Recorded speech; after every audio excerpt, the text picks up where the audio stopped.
प्रभु यीशु मसीह के नाम से आप सबों को अभिवादन करता हूं। ये मेरा सौभाग्य है एक बार फिर से आप सबों के साथ में सम्मिलित होकर परमेश्वर की महिमा कर सकते हैं। उसके वचन से हम कई सारी बातों को बांट सकते हैं। आइए हम इस सत्र को शुरुआत करने के पहले हम प्रार्थना में जाएंगे। पिता यीशु के नाम से खुदावन हम आपके सामने में आते पिता परमेश्वर धन्यवाद करते हैं इस एक बार फिर से पास्टर हसमुख देसाई के लिए और मुक्तिदाता पेज के लिए, जिन्होंने पिता परमेश्वर आपके पिता प्रभु जी इस खुदावंद वचन की मनादी करने के लिए इस पिता प्रभु जी पेज को खोलकर आपके कई लोगों तक वचन पहुंचाया है। हम आपको महिमा देते हैं, हम आपको आदर देते हैं, हम आपको प्रशंसा देते हैं। परमेश्वर पिता सारी बातों में आप महिमा पाने पाए, आप आदर पाने पाए। आगे की बातों को प्रभु जी हम आपके हाथ में लाके समर्पित करते हैं। यहाँ पर हमारा खुदावंद वचनों का बोला जाना, प्रचार किया जाना आपकी महिमा का कारण होने पाए। कोई मनुष्य हमारे बीच में आदर ना पाने पाए, परंतु पिता परमेश्वर आप ऊंचे किए जाए, लोग आपके चरणों के पास में आने पाए, लोग आपको पिता प्रभु जी समर्पण करने पाए और तेरा खुदावंद राज्य बढ़ता चला जाए और पिता प्रभु जी तेरी महिमा लगातार अपरंपार होती चली जाए। धन्यवाद करते, सारा आदर इज्जत महिमा आपको देते हैं क्योंकि आप भी इसके योग्य हैं। यीशु के नाम से इस प्रार्थना को मांगते हैं, आमीन। प्रभु यीशु मसीह के नाम से एक बार फिर से आप सबों को अभिवादन करते हैं। और आज समय का कुछ अभाव है क्योंकि एक हम लोग उत्तर भारत के लिए बड़ी एक पास्टर्स की कॉन्फ्रेंस कर रहे हैं नॉर्थ इंडियन मिशन के नाम से, और इस सभा के बाद में तुरंत वहां पर जाकर उस सभा के लिए भी कार्य करना है और कई अगुओं के लिए आशीष का कारण होना है। अगर आप लोगों के पास में समय होगा, आप अगुए हैं, आप उस पर ज्वाइन कर सकते हैं। आप मुझे बाद में कॉल करके बता सकते हैं, संभवतः मैं आपको उसकी लिंक दे दूंगा। जूम मीटिंग है, परंतु आज के लिए जो मनन के लिए परमेश्वर ने हमारे पास में रखा है, मैं कुछ बातों को आपके पास में हबक्कूक की पुस्तक से लेके आना चाहता हूं। कृपया मेरे साथ में खोलिएगा हबक्कूक की पुस्तक, उसका पहला अध्याय और उसकी 2 से 4 आयत में आपके सामने पढ़ने के लिए जा रहा हूं। यहां पर हबक्कूक एक अन्याय की शिकायत परमेश्वर से कर रहा है। शायद आप कई समय से, लंबे समय से आप कई सारी शिकायतों के बारे में सोच रहे होंगे, मैं किससे बात करूं, मैं किससे बात करूं, मैं किसको बताऊं और कौन मेरी सुनने वाला है। परंतु यहां पर हबक्कूक के जीवन से कुछ बातें सीखने की है जिसको उसने सुना, देखा, समझा और परमेश्वर के सामने में वो बना रहा और परमेश्वर की आशीषों को वो पाने पाया। So let's look towards first 3 verses from 2 to 4 of Habakkuk first chapter. Habakkuk उसका पहला अध्याय और उसकी 2 से 4 आयत मैं आपके सामने में पढ़ के सुनाना चाहता हूँ। हे यहोवा, मैं कब तक तेरी दुहाई देता रहूंगा और तू न सुनेगा, और मैं कब तक तेरे सम्मुख उपद्रव चिल्लाता रहूंगा, क्या तू उद्धार नहीं करेगा? तू मुझे अनर्थ काम क्यों दिखाता है? क्या कारण है कि तू उत्पात को देखता ही रहता है?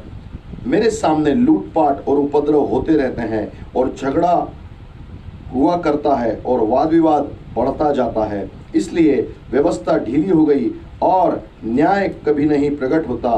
दुष्ट लोग धर्मी को घेर लेते हैं, इसलिए न्याय का खून हो रहा है। यहाँ पर मेरे प्रियो हबक्कूक एक अपनी पूरी कंप्लेंट को लाकर परमेश्वर के सामने में दर्ज कर रहा है। कुछ बातों को वो बड़ी शुरुआत से कह रहा है। शुरुआत से वो कह रहा है कि उपद्रव हो रहा है, उपद्रव हो रहा है। जब आज मैं और आप इस संसार के अंदर में रहते हैं मेरे प्रियो, कई बातों के अंदर में जब मेरे और आपके जीवन को अनदेखा किया जाता है, जब मेरे और आपके जीवन को लोग समझना नहीं चाहते, परंतु हमारे ऊपर में लगातार अत्याचार और उपद्रव होते चले जाते हैं, हमारा रिस्पांस उस समय में किस प्रकार का होता है? मेरे प्रिय, यहाँ पर एक भविष्यवक्ता है जो माइनर प्रॉफिट कहलाता है, एक छोटा भविष्यवक्ता है, और वो एक इस प्रकार की इस परिस्थिति में है। आज हम एक महामारी की उस दशा के अंदर में है। जरूर वो महामारी नहीं है, परंतु एक ऐसी प्रकार की अवस्था है जिस प्रकार से उसमें वहां पर उपद्रव की बातें देखी जा रही हैं, विद्रोह की बातें देखी जा रही हैं और ऐसी बातें देखी जा रही है जिससे केवल नुकसान और नुकसान और नुकसान ही होने वाला है। इसीलिए हबक्कूक कह रहा है, मैं कब तक उस उपद्रव को देखता रहूंगा। वो प्रभु से यहां पर कह रहा है, यहोवा, मैं कब तक तेरी दुहाई देता रहूंगा और तू ना सुनेगा? मैं कब तक तेरे सम्मुख उपद्रव चिल्लाता रहूंगा, क्या तू उद्धार नहीं करेगा? क्या आज हम भी ऐसी प्रार्थना परमेश्वर से कर रहे हैं? मेरे प्रिय, यदि इस प्रकार का हमारा अभिप्राय है, बदल लीजिए। परमेश्वर कुछ और बात हमसे चाहता है। हम लोग कई बार सोचते हैं परमेश्वर क्यों उद्धार नहीं करता है। हम लोग कई बार सोचते हैं इस अवस्था में मैं अकेला क्यों पड़ा हुआ हूं। मैं और आप अकेले इस अवस्था में नहीं है, दुनिया के कई लोग इस अवस्था के अंदर में पड़े हुए मेरे प्रियो, परंतु उनका जो वास्तविक जीवन है हर व्यक्ति को यह समझने की आवश्यकता है। यदि आप यशायाह की पुस्तक उसके 59वें अध्याय के अंदर में जाएंगे, वहां पर बाइबल शुरुआत में इस बात को कहती है, क्या मेरा हाथ इतना छोटा, परमेश्वर का हाथ इतना छोटा हो गया है कि वो तुमको उद्धार ना दे सके, वो तुमको छुड़ा ना सके। वो सब कुछ कर सकता है, परंतु बाइबल कहती है तुम्हारे अपराधों के कारण से तुम परमेश्वर से उस छुटकारे को प्राप्त नहीं कर पा रहे हो। इसके पहले कि हम अपनी शिकायतें लेकर उस परमेश्वर के पास में जाएं, इसके पहले कि हम अपनी आपदाओं की बातें उसको जाकर बताएं, मेरे प्रियो हमको आज जांचने की आवश्यकता है। मैं आपको पहले भी इस बात को बोल चुका हूं, व्यवस्था विवरण उसका 28वां अध्याय और उसकी 15वीं आयत के अंदर में बाइबल हमें बड़ी स्पष्ट रीति से बोलती है। वहां पर लिखा हुआ है तुम्हारे आज्ञा के नहीं मानने के कारण से, क्योंकि तुमने परमेश्वर की आज्ञा का विरोध किया है, तुमने परमेश्वर की अनाज्ञाकारिता करी है, इसलिए तुम्हारे बीच में महामारी आई है। और वो कहता है 20 और 21वें आयत के अंदर में, इसलिए बीमारियां तुम्हारे बीच में है, इसलिए महामारी तुम्हारे बीच में है। आज किस प्रकार की अवस्था में हम अपने आप को लेकर जा रहे हैं मेरे प्रियो? आज किस प्रकार की अवस्था में हमारा जीवन यहां पर देखने को मिल रहा है मेरे प्रियो? आज किस प्रकार हम अपने जीवन को परमेश्वर के सामने में लेके आ रहे हैं? क्या हम हबक्कुक के समान चिल्ला रहे हैं उपद्रव उपद्रव उपद्रव होता चला जा रहा है? उपद्रव तो सिर्फ अभी महासंक्रमण का है जिसका नाम कोविड-19 है। शुरू हुआ था 19 में, पर 20 में तांडव मचा दिया है। पर आपका और मेरा रिस्पॉन्स इस संबंध में क्या है?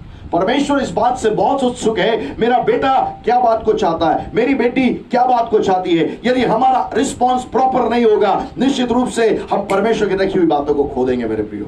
आगे चले, 3री आयत के अंदर में लिखा हुआ है, तू मुझे अनर्थ काम क्यों दिखाता है? इंग्लिश में लिखा है, why are you showing me the things of evil? दुष्टता की बातें तू मुझे क्यों दिखा रहा है? आपका परमेश्वर आपसे पूछ रहा है, जो तू देख रहा है क्या तुझे दुष्टता दिखती है? Then what is your response towards that evil work? What is your response towards the evil deeds of the enemy? आपका जो प्रतिक्रिया उस दुष्टता के कार्यों के सामने में आपकी प्रतिक्रिया क्या है? ज्यादातर जगह में हम लोग ये सोचते हैं ये हम लोग को भुगतते रहना है, इसीलिए हमको भुगत रहे हैं। ऐसा नहीं है मेरे प्रियो। परमेश्वर कुछ करना चाहता है, परमेश्वर हमारे कुछ बताना चाहता है, और बाइबल के अंदर में लिखा है वो जब तक किसी एक जन को नहीं बताएगा तब तक बाइबल का परमेश्वर कहता है वो उस कार्य को अंजाम नहीं देगा। And you are that one person. आप वो एक व्यक्ति है जिसको परमेश्वर बातचीत करना चाहता है, आपसे कहना चाहता है, मेरे बेटे मैं इस प्रकार से करना चाहता हूं, परंतु हमारे पास में सुनने के लिए समय नहीं है, हमारे पास में शिकायतें करने के लिए समय, हमारे पास में उपद्रव की बातें दूसरों को बताने के लिए समय, हमारे पास में अपने घर वालों को ये कहने की समय है कि हम एक उपद्रव के अंदर में पड़े हुए हैं, परंतु हमारे पास में ये समय नहीं है मेरे प्रियो कि हम उसको समझ पाए हमारा परमेश्वर हमसे क्या कहना चाहता है। Why are you showing me the things of illegal acts? और क्या बोलता है? क्या कारण है कि तू उत्पात को देखता ही रहता है? आप क्या सोचते हैं? परमेश्वर शांत है? आप क्या सोचते हैं? परमेश्वर मौन रखे हुए है? आप क्या सोचते हैं परमेश्वर के बच्चों को तकलीफ होगी तो वो देखता रहेगा? आप क्या सोचते हैं जब परमेश्वर आपके सामने में कुछ भी बात को आपके सामने विरोध में आती है तो क्या वह शांत रहेगा? मेरे प्रियो, बाइबल कहती है मेरे प्रियो, जब हमको झटका लगता है उस समय में परमेश्वर को भी तकलीफ होती है। जब हमारे पास में दुख आता है वो दुखित होता है। हमारा परमेश्वर बड़ा भावुक परमेश्वर है, हमारा परमेश्वर बहुत ही इमोशनल परमेश्वर है। वो शांत नहीं रहता मेरे प्रियो, वो इंतजार करता है मेरा बेटा मेरी बेटी इसके अंदर में क्या प्रत्युत्तर लेके आते हैं। What is the response of my child in this entire situation?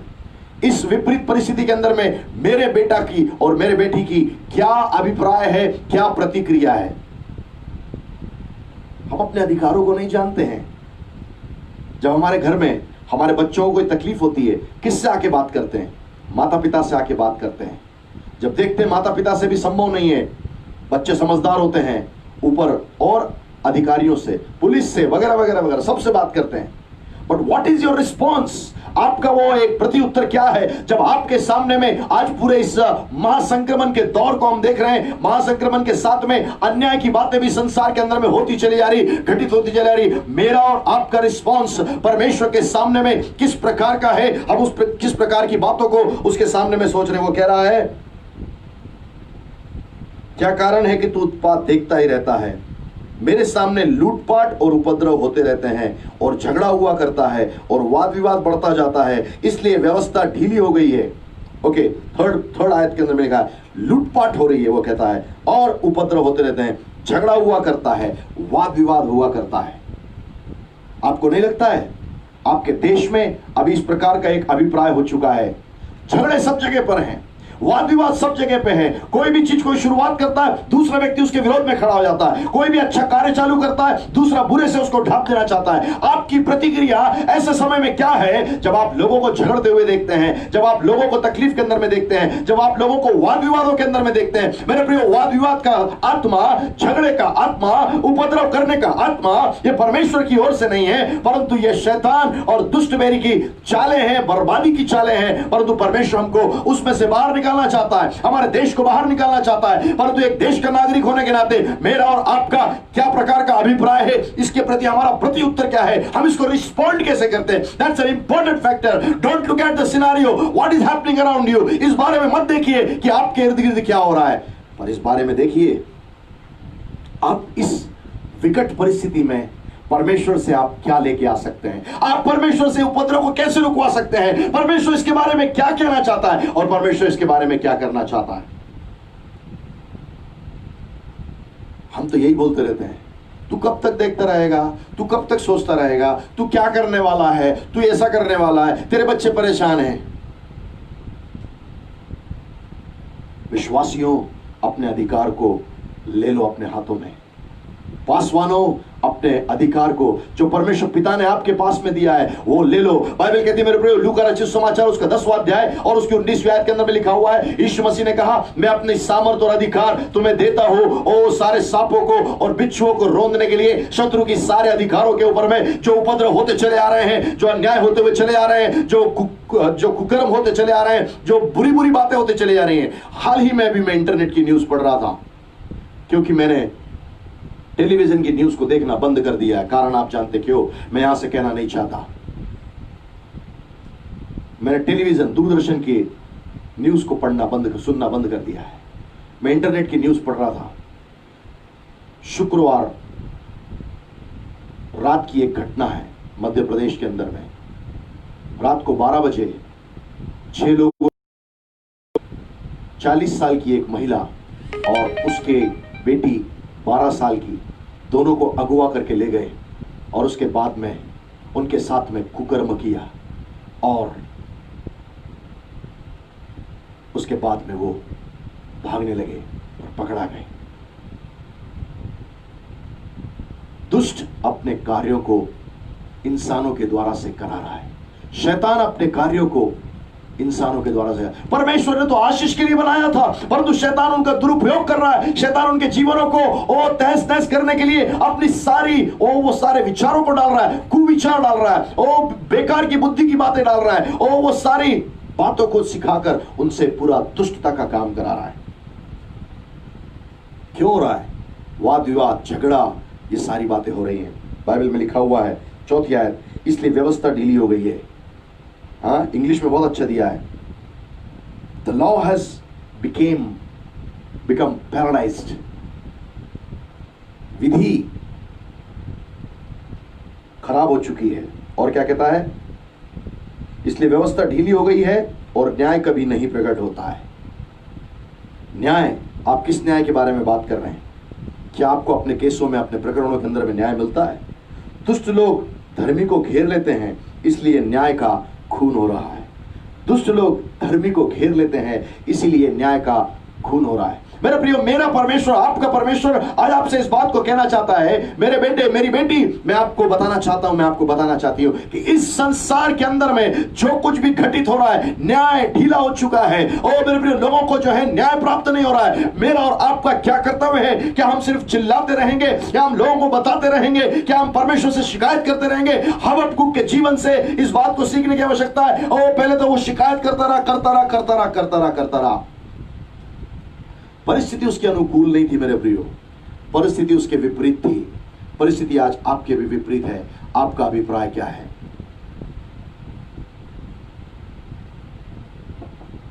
हबक्कुक ने चिल्लाता रहा, शिकायत करता रहा, दोहाई देता रहा, शिकायत करता रहा, दोहाई देता रहा, शिकायत करता रहा। क्या अभी भी आप शिकायत कर रहे हैं? आपको लगता है न्याय ढीला हो गया है? आपको लगता है कि न्यायालय में न्याय नहीं मिल रहा है? यदि आप ऐसे जन हैं, परमेश्वर आज आपसे बातचीत कर रहा है।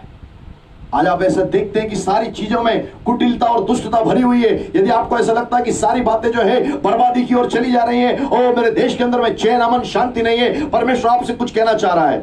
क्या कहना चाहता है? चलिएगा मेरे साथ में उसी पुस्तक के दूसरे अध्याय में। यहां पर थोड़ा सा समझ की बात है। इसके पहले जब वो शिकायत कर रहा है हबक्कुक, तब पहले अध्याय के 5वें आयत से लेकर 11वीं आयत तक परमेश्वर ने उसको जवाब दिया। उसके बाद पुनः वो कंप्लेंट कर रहा है उसी अध्याय की 12 आयत से लेकर 17वीं आयत तक। तब परमेश्वर ने उसको जवाब देने के लिए दूसरे अध्याय के अंदर में आ गया। तब पहली आयत के अंदर में हबक्कुक के दूसरे अध्याय की पहली आयत के अंदर में कुछ बातें कह रहा है। मैं आज आपको उन बातों को करने के लिए कह रहा हूं। मैं अपने पहरे पर खड़ा रहूंगा और गुम्मट पर चढ़कर ठहरा रहूंगा और ताकता रहूंगा कि मुझसे वह क्या कहेगा। मैं अपने दिए हुए उल्हाना के विषय क्या उत्तर दूं। यहां पर कहता है, मैं अपने पहरे पर खड़ा रहूंगा और गुम्मट पर चढ़कर ठहरा रहूंगा और ताकता रहूंगा कि मुझसे वह क्या कहेगा। चेंज, परिवर्तन आ गया हबक्कुक में। परिवर्तन क्या है? अब वो शिकायत नहीं कर रहा है। एक बहुत गहरी बात लिखी हुई है, मैं अपने पहरे पर खड़ा रहूंगा। I will go into my watch tower. प्रभु ने हम सबों को वॉच टावर में जाने के लिए कहा है। उसने कहा है, जागते रहो और प्रार्थना करते रहो, क्योंकि तुम नहीं जानते अंत के समय में क्या होने वाला है। Nobody nose.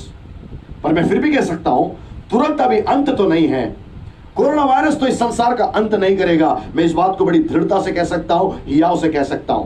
परंतु परमेश्वर ने जागते रहने के लिए और प्रार्थना करने के लिए कहा है। परंतु यही बात जो है यहां पर हम उस हबक्कुक के जीवन से देखते हैं। वो कहता है, मैं अपने पहरे पर खड़ा रहूंगा। क्या आप परमेश्वर के सामने एक पहरा लेकर खड़े हुए हैं? क्या आप परमेश्वर के सामने वर्तमान परिस्थितियां जो विपरीत होती चली जा रही हैं, जो हमारे अनुकूल नहीं है, प्रतिकूल है, जो हमारे विरोधाभासी है, जो हमसे इस प्रकार से सर चढ़ाकर बात कर रही है, सारी परिस्थितियां अनुकूल नहीं है। मेरे प्रियो, महामारी के कारण से लोग स्वास्थ्य खो रहे, नौकरियां खो रहे, सारी बातों को खो रहे, लोग अन्याय को पा रहे, लोग नाना प्रकार की तकलीफों को पा रहे हैं। परंतु क्या मैं और आप उस स्थान में जाकर खड़े हो जाएंगे जिस स्थान में परमेश्वर ने हमको उस वॉच टावर में उस पहरा देने के लिए, खड़ा रखने के लिए कहा है? दूसरी बात वो कहता है, और गुम्मट पर चढ़कर ठहरा रहूंगा। अगेन, व्हाट इज गुम्मट?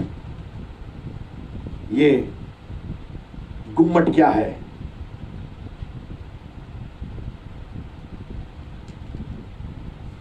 गुप्त स्थान।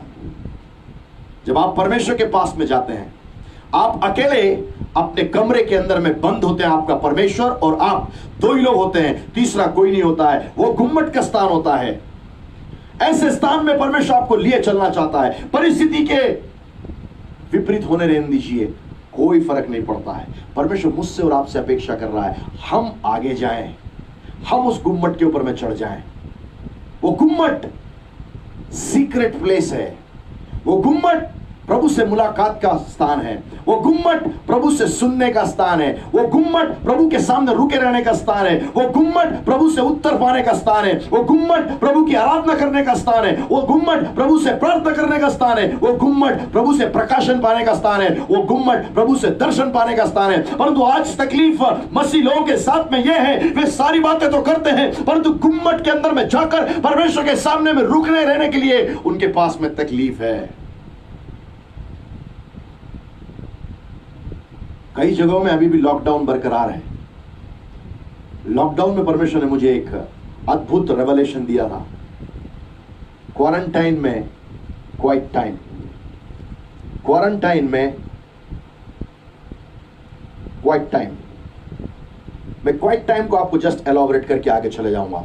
मैं जब आपसे बात कर रहा हूं गुम्मट में जाना है, मैं जब आपसे कह रहा हूं कि गुम्मट के अंदर में जाना है, गुम्मट में जाने के समय वो आप सीक्रेट प्लेस के अंदर में चले जाते हैं। आपका परमेश्वर, क्योंकि प्रभु यीशु मसीह ने कहा जब तू प्रार्थना करे तो अन्य जातियों के लोगों के समान बड़बड़ा की बातें मत बोलना, क्योंकि तेरा परमेश्वर जानता है कि तेरे को किस बात की आवश्यकता है। परंतु वहां पे लिखा है जब तू प्रार्थना करे तो अपने कक्ष को बंद करना, तू और तेरा परमेश्वर अंदर में रहना, तब तेरा परमेश्वर, और जब तू गुप्त में उससे तू प्रार्थना करेगा, तुझे खुले में और चौड़े में वो तेरा परमेश्वर तुझे उन प्रार्थनाओं का प्रतिफल देगा, प्रार्थनाओं का उत्तर देगा। आज संसार के अंदर में जो इतनी बड़ी आपदा है, मेरे प्रिय, परमेश्वर से प्रार्थना करें, लोगों के पास में पश्चातापी हृदय आ जाए, लोग पश्चाताप करके प्रभु यीशु मसीह के चरणों के पास में आ जाए। इस संसार के अंदर में इस महामारी से प्रभु यीशु मसीह के अलावा कोई दूसरा जन बचा नहीं सकता है, परंतु मैं और आप उस बाड़े के निमित्त बीच में खड़े नहीं हो रहे, इसलिए आज लोग प्रभु के पास में नहीं आ रहे, लोग नाश हो रहे, पर लोग प्रभु के पास में नहीं आ रहे।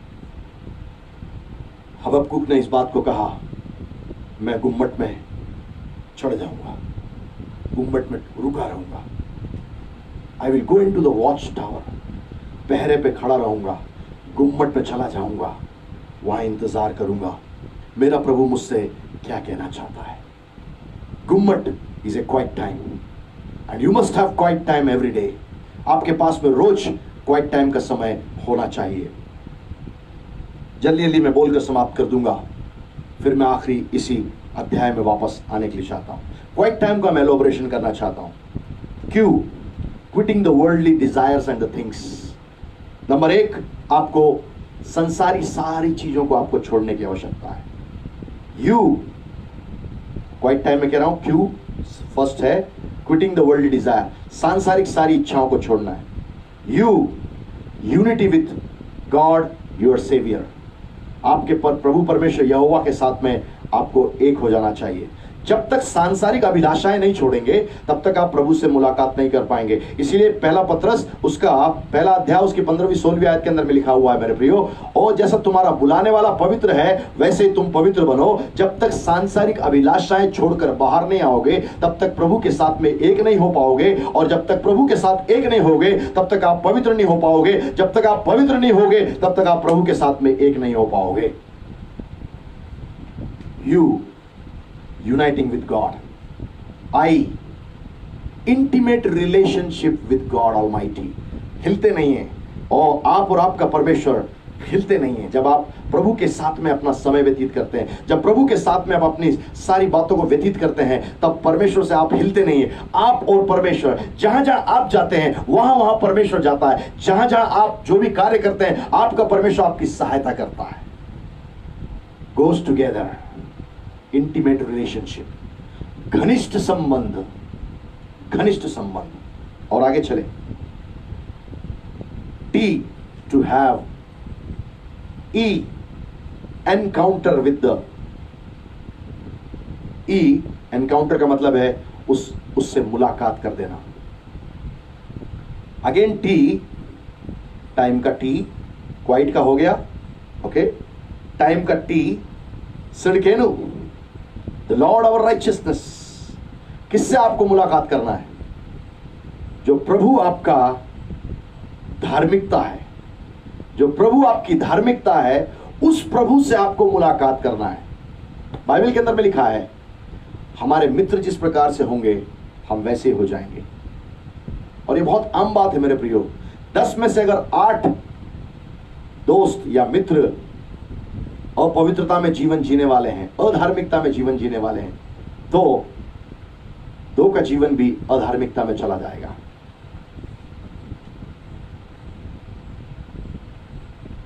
पर यदि 10 में से 8 धार्मिकता में जीने वाले लोग हैं, दो भी जो अधार्मिकता में होंगे वो धार्मिकता में चले जाएंगे। हमारा परमेश्वर एकमात्र ऐसा परमेश्वर है, जब हम उसके साथ में संगति करते हैं मेरे प्रियो, जब हम उस यीशु के ऊपर में विश्वास करते हैं, वो प्रभु हमको धार्मिकता में लिए चलता है। He takes us into the righteousness, वो हमको धार्मिकता में लिए चलता है। टी सिरकेनु I invisible God. Have you ever seen your God with your physical eyes? क्या आपने कभी इन आंखों के द्वारा से उस परमेश्वर को, जो सर्वशक्तिमान परमेश्वर है, उसको आज तक कभी देखा है? नहीं। M merciful God, what a God we serve in this evening। कितने अद्भुत परमेश्वर की हम सेवा कर रहे हैं। वो दया करने वाला है। विलाप गीत उसका 3 अध्याय और उसकी 22वीं आयत के अंदर में लिखा हुआ है, हम मिट नहीं गए, ये उसकी महाकरुणा का फल है, उसकी दया अमर है। If you are living this into this time of pandemic, यदि आप इस महामारी के दौरान जीवित अवस्था में पाए जाते हैं, मैं आपको सीधे शब्दों में कहना चाहता हूं, आप इसलिए जीवित हैं क्योंकि आपको परमेश्वर ने अपनी दया से, रोज अपनी करुणा से, तरोताजगी के साथ में रोज नया करते हुए आपको एक नया दिन दिखाया। So many people have been died, कई सारे लोग मर चुके हैं, परंतु आपको परमेश्वर ने जीवित रखा है क्योंकि उसकी करुणा और उसकी दया आपके जीवन के ऊपर में है। Last but not least, ever more you should be in the fellowship of God. Ever more, हमेशा के लिए आपको प्रभु के सामने में बना रहना है। अनंत काल तक आपको प्रभु के साथ में बना रहने की आवश्यकता है। दूसरे शब्दों में मैं कहना चाहता हूं, संसार की अभिलाषाओं को छोड़कर प्रभु के साथ में एक होना और उसके साथ में घनिष्ठ संबंध रखना, ताकि आपका संबंध या आपका मिलन उस धार्मिकता के परमेश्वर के साथ में हो जाए, उस अदृश्य परमेश्वर के साथ में हो जाए, उस दयावंत परमेश्वर के साथ में हो जाए, जो आपका संबंध जो है वो हमेशा प्रभु में बना रहे। That's why in your life quiet time is an important factor। प्रभु के साथ में रोज संगति करने का समय बहुत अनिवार्य है। आपको समझ में नहीं आ रहा होगा कि इस पेंडेमिक में, इस महामारी के दौरान में, इस महासंक्रमण के दौरान में आपको क्या करना है। इधर से भी कुछ मौत की खबर आती होगी, उधर से भी कुछ मौत की खबर आती होगी, उधर से भी कुछ मौत की खबर आती होगी, उधर से भी कुछ मौत की खबर आती होगी। पूर्व पश्चिम उत्तर दक्षिण चारों तरफ से और सब प्रकार के देशों से, सब जगहों से, कुछ देशों ने तो उन खबरों को जो है बाहर निकलना बंद कर दिया। उन्होंने कह दिया हमारे यहाँ कोई संक्रमित ही नहीं है। परंतु मैं कहना चाहता हूं, लोग अपनी सारी बातों को बता सकते हैं, छुपा सकते हैं, परंतु मैं एक बात कहना चाहता हूं, जब आप प्रभु के साथ में जाकर अपना रोज का एक अच्छा व्यवहार, अपनी उपस्थिति परमेश्वर के उपस्थिति के साथ में आप रखते हैं, तब परमेश्वर आपके साथ में बात करने लगता है, आपके साथ में बताने लग जाता है, आपसे बोलने लग जाता है, प्रकाशन देने लग जाता है और बड़े बड़े कामों को बताना चालू कर देता है। इसलिए लिखा है यिर्मयाह की पुस्तक उसका 33वां अध्याय और उसकी 3री आयत के अंदर में लिखा हुआ, मेरे प्रियो, ओ तुम मुझसे प्रार्थना कर, मैं तुझे वो बड़ी बड़ी और कठिन बातें बताऊंगा जिनको तू नहीं जानता है। मेरे प्रियो, इस महासंक्रमण के दौरान में आपके पास में कई सारी बातें बहुत कठिन रूप में होंगी। आपको नहीं मालूम होगा आपकी नौकरी के बारे में क्या है, आपको नहीं मालूम होगा संसार किस दशा में चला जा रहा है, पर जब आप प्रार्थना करेंगे, आप क्वाइट टाइम करेंगे, आप प्रभु के साथ में मिले रहेंगे, तब प्रभु आपके ऊपर प्रकट करने लग जाएगा। हमको कैसे मालूम चला कि क्वारंटाइन क्वाइट टाइम के लिए हुआ है? How did I know that God has allowed this quarantine for a quiet time? I was in the presence of God. I was in the quiet time. So God was speaking to me, tell to the world, lockdown and quarantine is just because of people should have quiet time. तो लोगों से बोलना चालू कर, परमेश्वर ने कहा। Lockdown के दौरान और अलगाव किए जाने के दौरान लोग अपने अपने घरों में प्रभु के साथ में, गुप्तता में प्रभु के साथ में समय व्यतीत करें। क्वाइट टाइम, शांत समय, जहां आप ही बात नहीं करेंगे, आप शांत भी रहेंगे, आप प्रभु की सुनते रहेंगे। प्रभु आपसे क्या कहना चाहता है, आपको वो कुछ बताना चाहेगा, आपको वो कुछ कहना चाहेगा, तब आप सुनते रहेंगे, सुनते रहेंगे, सुनते रहेंगे, सुनते रहेंगे। वापस आइए, हबक्कूक ने अपनी बात लिख दी, परमेश्वर से कह दिया अब शिकायत नहीं करूंगा, नो मोर कंप्लेंट्स। ऐसा लिखा नहीं है पर मैं ऐसा समझता हूं, क्योंकि उसने देख लिया, उससे शिकायत करी, फिर परमेश्वर ने बात करी, उससे शिकायत करी, फिर परमेश्वर ने बात करी, 2 बार ऐसा हुआ, तीसरी बार थोड़ा उसके पास में बुद्धि ज्ञान आ गया। आज आपके पास में ज्यादा बुद्धि ज्ञान है, आप मीडिया के जमाने में हैं, आपके पास में सारी चीजें चुटकियों में उपलब्ध हो जाती है। जब आप चुटकी बजाते हैं, कोई भी जानकारी आपके पास गूगल से चली आती है।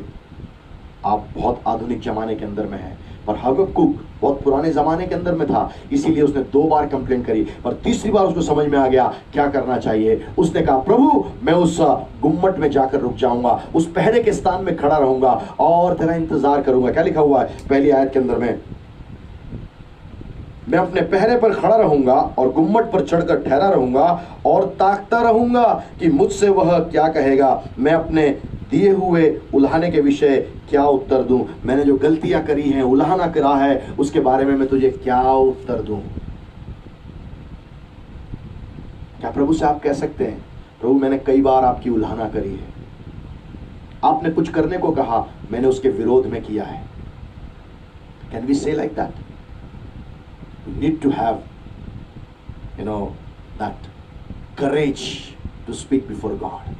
हमारे पास में हियाव और धीरज होना चाहिए परमेश्वर के सामने में बोलने के लिए। अगर नहीं बोल पा रहे हैं तो निश्चित रूप से प्रभु से आज अनुग्रह मांगिए।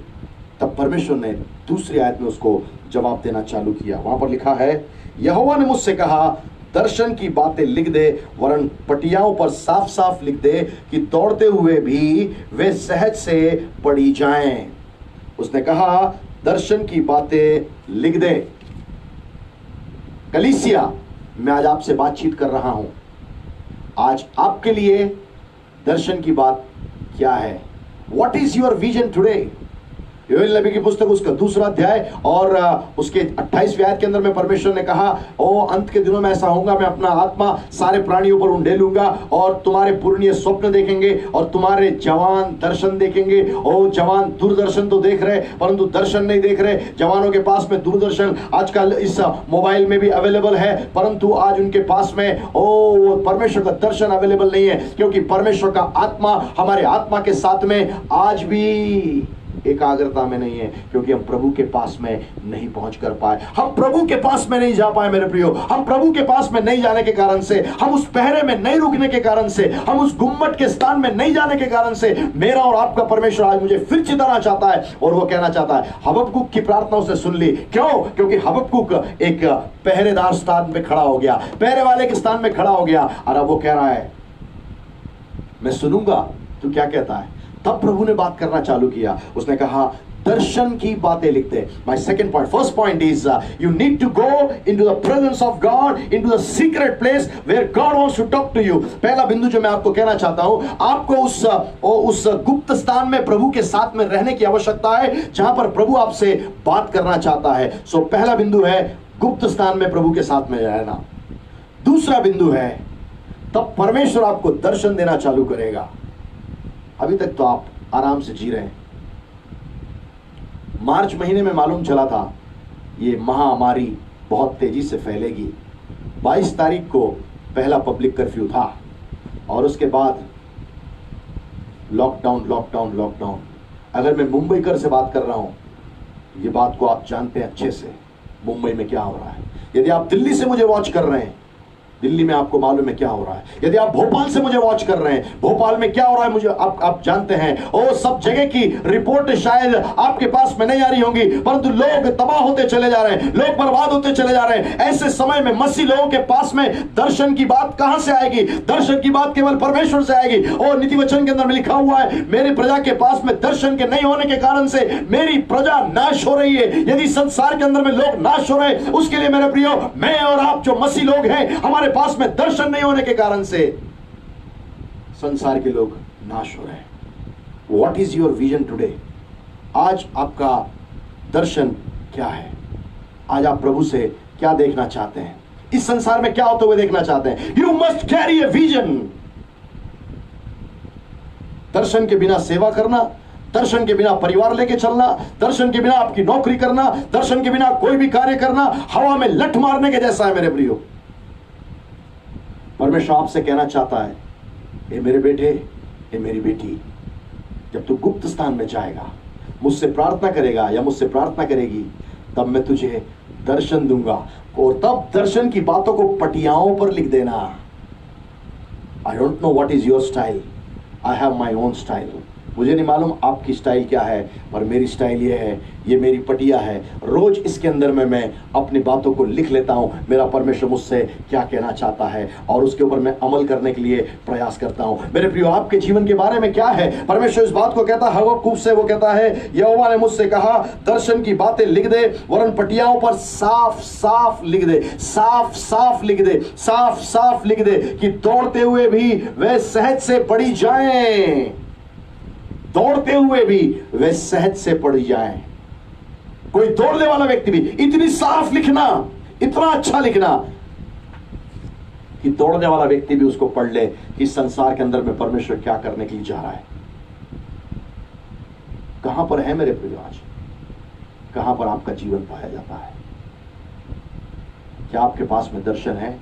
जब संसार सारी आपदा और विपत्ति के अंदर में फंसा हुआ है, जब संसार के अंदर में सारी बातें सर्वनाश कई लोगों का होता चला जा रहा है, ऐसे समय में आपके पास में कलीसिया होने के नाते, आपके पास में कलीसिया के अगुवे होने के नाते, आपके पास में पासवान होने के नाते, आपके पास में विश्वासी होने के नाते, आपके पास में एक ले लीडर होने के नाते, आपके पास में दर्शन की बात क्या है, और कलीसिया के एक पुण्य होने के नाते आपके पास में दर्शन की बात ये क्या है? जब तक आप प्रभु के पास में नहीं आएंगे तब तक आप दर्शन नहीं पाएंगे, और जब तक आप दर्शन नहीं पाएंगे आप संसार को कुछ नहीं बता पाएंगे जो कुछ घटित हो रहा है। और मैं आपको एक बात कहना चाहता हूं, केवल इस बात का उत्तर जो आज महामारी के लिए है वो केवल कलीसिया के पास में है, वो केवल परमेश्वर जो कलीसिया का सिर है, जो यीशु मसीह है, उसके पास में है। मेरे प्रियो, जब तक कलीसिया के पास में परमेश्वर उत्तर नहीं देगा तब तक संसार नहीं मालूम कर पाएगा कि संसार में क्या घटित होने के लिए जा रहा है।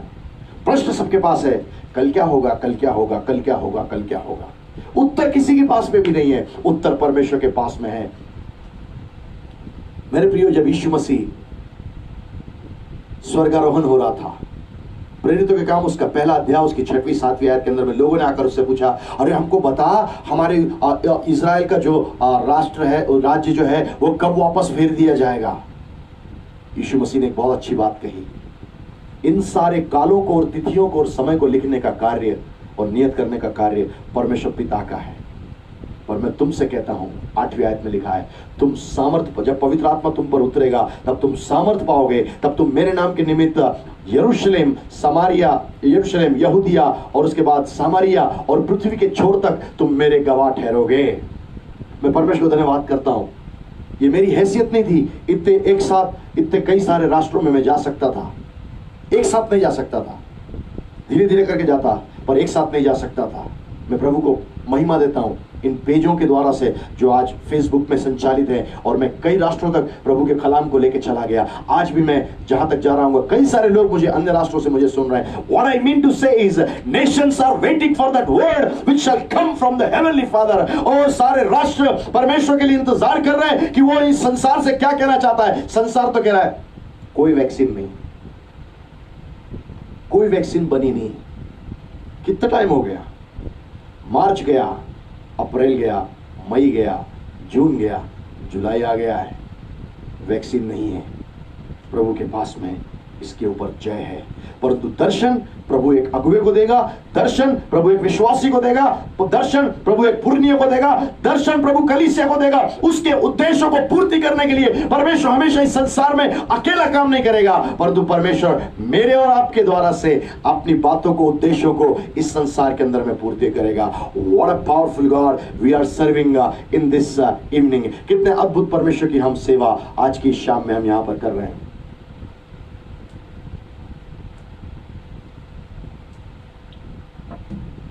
Jesus of God, hallelujah।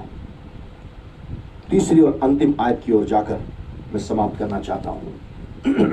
कैसा दर्शन परमेश्वर देना चाहता, देखिएगा। क्योंकि इस दर्शन की बात नियत समय में पूरी होने वाली है, वरन इसके पूरे होने का समय वेग से आता है। इसमें धोखा ना होगा, चाहे इसमें विलंब भी हो तो भी उसकी बाट जोहते रहना, क्योंकि वह निश्चय पूरी होगी और उसमें देर ना होगी। ध्यान से सुनिए, फिर से पढ़ता हूं। क्योंकि इस दर्शन की बात नियत समय में पूरी होने वाली है। It is going to be accomplished one day. God has a purpose, for that he is giving you that particular vision. That vision is going to be fulfilled. वरन इसके पूरे होने का समय वेग से आता है। वो कह रहा है कि इसके पूरे होने का समय वेग से आ रहा है, तेजी से चला आ रहा है। God is sending powerfully with high speed, तेजी से चला आ रहा है। इसमें धोखा ना होगा। शायद आपने कई स्थानों में धोखा खा लिया होगा, कई लोगों ने आपको धोखा दिया होगा, परंतु मेरा परमेश्वर आपको इस बात को कहना चाहता है, यदि आपने दर्शन पा लिया मेरे प्रियो, उस प्रभु से क्या करना वाला है वो, उसके बारे में यदि आपने दर्शन प्राप्त कर लिया, तो आपको वो धोखा नहीं देगा। जब दर्शन दे देता है वो वैसा का वैसा ही करता है। एक बात सुन लीजिए, जब परमेश्वर किसी को दिखा देता है कि मैं ऐसा करने वाला हूं, तो वैसा करेगा, बशर्त वो दर्शन बाइबल के वचनों के आधार पर होना चाहिए।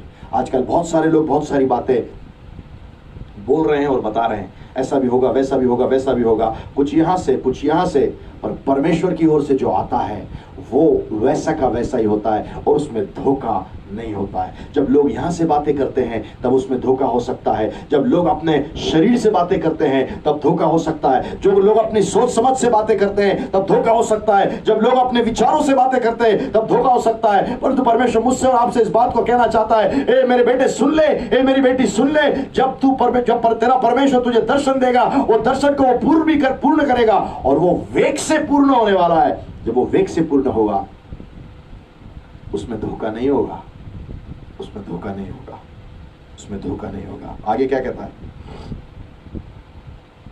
चाहे इसमें विलंब भी हो तो भी उसकी बाट जोते रहना, क्योंकि वो निश्चय पूरी होगी और उसमें देर ना होगी। विलंब भी हो सकती है पर क्या देर भी नहीं होगी। परमेश्वर का वचन दो धारी तलवार से भी ज्यादा चोखा है, जो गांठ गांठ और गूदे गूदे को वार पार छेदता है और हमारी मन की भावनाओं को जानता है। वो कहता है जब विलंब होता है तो तू रुके रहना। परमेश्वर का समय में रुकने के लिए बाइबल हमसे बातचीत कर रही है। हमको रुके रहने की आवश्यकता है। There is going to be a time we should wait upon the Lord। ये समय है हमको प्रभु के सामने में रुके रहने का। जब वो दर्शन दे भी चुका है, हो सकता है वो दर्शन पूरा नहीं हो रहा है, परंतु वो दर्शन पूरा होगा कब? जब परमेश्वर का समय नियत आ जाएगा। बाइबल कहती है मेरे प्रियो, समुपदेश की पुस्तक उसके 3 अध्याय के अंदर में लिखा हुआ है, ओ मेरे प्रियो, वो सारी बातों का समय नियत करने वाला परमेश्वर है। रोने का समय है, ओ हंसने का भी समय है मेरे प्रियो, विलाप करने का समय है, आनंद मनाने का भी समय है। If God is giving you the vision, He will fulfill it। परमेश्वर ने जो दर्शन आपको दिया है उसको वो पूर्ण करेगा और पूर्ण करने के द्वारा से आपको बहुत सारी बातें दिखती चली जाएंगी। You will be able to see how God is doing supernatural things into your life। जब उसका दर्शन आता है वेग से पूरा होता है, रुके रहने की आवश्यकता होती है। विलंब भी हो तो भी रुके रहना। वो कहता है नियत समय में वो पूर्ण होगा। God makes beautiful, God makes everything beautiful in His own time। परमेश्वर अपने समय में सारी बातों को अद्भुत बनाता है। आज संसार में कुछ भी अद्भुत नहीं दिख रहा होगा आपको, आज संसार में कुछ भी अच्छा नहीं दिख रहा होगा आपको, आज संसार के अंदर में बहुत अच्छा आपको कुछ भी प्रकटन रूप से नहीं आ रहा होगा, आज संसार में आपको कुछ भी अच्छा होता हुआ नहीं दिख रहा होगा। जब आप लॉकडाउन के अंदर में अंदर घर में बैठे हैं आपको बहुत अच्छा नहीं लग रहा होगा, परंतु एक बात सुन लीजिए, अच्छा होने का समय, पूर्ण होने का समय चला आ रहा है। जब एक संसार को परमेश्वर दोबारा से वो गति देगा, परंतु उसके पहले वो अपने लोगों को दर्शन देगा, कलीसिया के द्वारा से संसार के अंदर में प्रकट करेगा किस प्रकार का उत्तर परमेश्वर ने दिया है इस संसार के लिए। जब संसार उसको मान लेगा तब परमेश्वर की असीम सामर्थ्य लोगों को इस महामारी से छुड़ा लेगी। एंड दे विल से परमेश्वर हमारे लिए पराक्रमी कार्य करने वाला परमेश्वर है, जिसने हमारे प्राणों को नाश होने से बचा लिया है। Are you with me this evening? क्या आप मेरे साथ में हैं आज की शाम में? क्या आपको ऐसा लगता है मुझे उस दर्शन की आवश्यकता है? क्या आपको ऐसा लगता है दर्शन तो मुझे मिल गया है परंतु वो पूरा नहीं हो पा रहा है? यदि प्रभु की ओर से है, भले ही विलंब भी हो पर वो पूरा होगा। मेरा परमेश्वर आपसे इसी बात को कहना चाहता है। देर भी हो जाए तो भी रुके रहना। Weight upon the Lord, wait upon the Lord, wait upon the Lord, wait upon the Lord. It is going to be done. You may be quarantined, but you must have quite time. हो सकता है आपको अलगाव कर दिया गया होगा, हो सकता है कि आपका शहर लॉकडाउन के अंदर में होगा, और उसको आप तोड़ने के लिए कोशिश मत कीजिए, और अपने सरकार के साथ में आप अपना स्वयं का सहयोग उनको प्रदान करिए, क्योंकि एक ऐसी आपदा है। परंतु ऐसी आपदा के समय में मेरा परमेश्वर आपसे कहना चाहता है, तू अपने उस पहरे के स्थान में चला जा, अपने गुम्मट में चला जा, क्वाइट टाइम कर, मैं तुझे दर्शन दूंगा। और वह दर्शन की बात साफ साफ लिख दे, नियत समय के अंदर में वो पूर्ण होने के लिए जा रही है, और परमेश्वर एक बड़ा कार्य उसके द्वारा से करने के लिए जा रहा है। शिकायतें करना बंद कर दीजिए। आज की रात से परमेश्वर के सामने में रुकने का समय चालू हो रहा है। आज की रात से परमेश्वर के सामने में इंतजार करने का समय चालू हो रहा है। आज की रात से प्रभु से कह दीजिए, मुझे एक दर्शन दे कि संसार में जो घटित होने वाला है उसके अंदर में तू क्या करना चाहता है। प्रभु आपको स्पष्ट बताने लग जाएगा, दिखाने लग जाएगा। आइए हम अपने सरों को परमेश्वर के सामने में झुकाएं, उसकी ओर हम देखना चालू करें। चिल्ड्रन ऑफ गॉड, परमेश्वर की संतान, क्या आपको ऐसा लगता है कि इस महामारी के दौरान सब कुछ खत्म होता हुआ दिख रहा है? नहीं मेरे प्रियो, इस दुनिया का अंत महामारी नहीं कर सकती है। ये दुनिया का अंत यीशु के आगमन के बाद ही होगा, और यीशु का आगमन अभी हुआ नहीं। पर प्रभु आपको एक दर्शन देना चाहता है। God wants to give you a vision. God wants to give you a vision. That vision will be fulfilled in due course of time. But then you will have to wait upon the Lord. वो दर्शन की बात नियत समय में पूर्ण होगी, परंतु आपको प्रभु के सामने में रुके रहना पड़ेगा। क्या आप तैयार हैं? यदि आप प्रभु के सामने में उस पहरे के स्थान में जाकर और गुम्मट में इंतजार करने के लिए तैयार है, मैं आपके लिए प्रार्थना करने के लिए तैयार हूं। अपनी आंखों को बंद करें। Hallelujah, hallelujah, hallelujah. परमेश्वर पिता, आपके प्रिय संतान जिन्होंने आज इस वचन को सुना है, जो आपने उनके लिए रखा था, मैंने उनको आज बता दिया है। मैं आपसे एक आग्रह करता हूं, जब आज जितने लोग इस कार्यक्रम को लाइव देख रहे हैं पिता प्रभु जी और सुन रहे हैं, उन्होंने यदि अपने मन को बनाया है कि वो प्रभु के सामने में जाकर और रुक जाएंगे, प्रभु के सामने में जाकर और रुक जाएंगे और इंतजार करेंगे, पहरे में रुके रहेंगे, गुम्मट में रुके रहेंगे, प्रभु से पूछेंगे तू क्या चाहता है। ऐसे सारे लोगों के लिए मैं प्रार्थना करता हूँ यीशु के नाम से पिता प्रभु जी।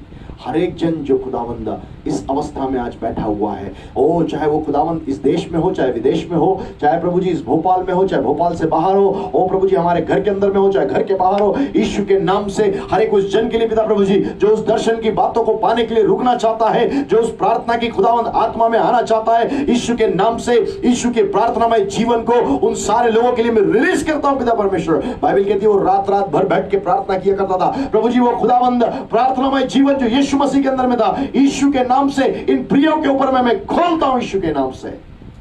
Receive the double portion of the prayer life of Jesus Christ. So that you shall know what God wants to do into your life and what God wants to do into this world.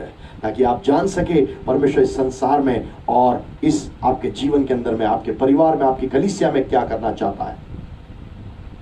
प्रभु यीशु के नाम से प्रभु उनकी आत्मिक आंखों को खोल दे, ताकि खुदावंद ये आपकी दर्शन की बातें देख सके। प्रभु इनके आत्मिक कानों को खोल दे ताकि ये खुदावंद दर्शन की बातों को सुन सके। और परमेश्वर पिता, इनके पिता प्रभु जी खुदावंद जिगर को खोल दे ताकि आपके दर्शन को अंदर समाने के लिए यीशु के नाम से अपने आप को तैयार रखे पिता परमेश्वर। और रोज सवेरे प्रभु मैं प्रार्थना करता हूं, जब ये सुबह अपने घरों के अंदर में उठे, सबसे पहली मुलाकात वो आपसे करे पिता प्रभु जी। This is my prayer in this evening O God. आज की शाम में मेरी यही प्रार्थना पिता प्रभु जी, आपसे पहले बात करने के बाद में, उसके बाद ही वो किसी से बात करे। धन्यवाद प्रभु, आपने ऐसा कर दिया है। सारा आदर इज्जत महिमा आपको देता हूँ क्योंकि आप इसके योग्य हैं। सब बातों में आपको शिरोमणि ठहराता हूँ। तू ही राजा है, तू ही प्रभु है। आदर इज्जत मान महिमा गौरव सम्मान आपको देते हुए प्रभु यीशु मसीह के नाम से खुदावंद इस प्रार्थना को मैं मांग ले रहा हूँ। आमीन और आमीन।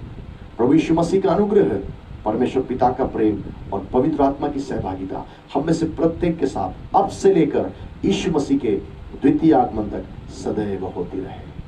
आमीन, आमीन। मैं गॉड ब्लेस यू। परमेश्वर आपको आशीष दे। और यदि आपके पास में कोई प्रार्थना के निवेदन है, आप मुझे कॉल कर सकते हैं। मेरा नंबर है 6262741111। If you have any prayer request, you can send it to me.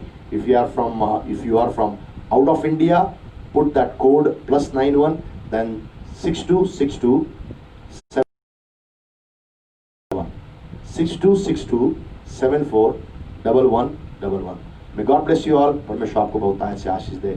And one more time, I am thankful to Pastor Hasmukh Desai and the page Muktidata for extending this wonderful opportunity to me. God has given to me, and I could come and minister unto the people from this page. मैं परमेश्वर का धन्यवाद करता हूँ pastor हसमुख देसाई के लिए और मुक्तिदाता के इस पृष्ठ के लिए, जिनके द्वारा से मैं आकर यहाँ पर परमेश्वर के राज्य के लिए और उसके लोगों के लिए मैं परमेश्वर के वचन की मनादी करने का हूँ। मैं गॉड ब्लेस यू ऑल। परमेश्वर आपको आशीष दे। आमीन।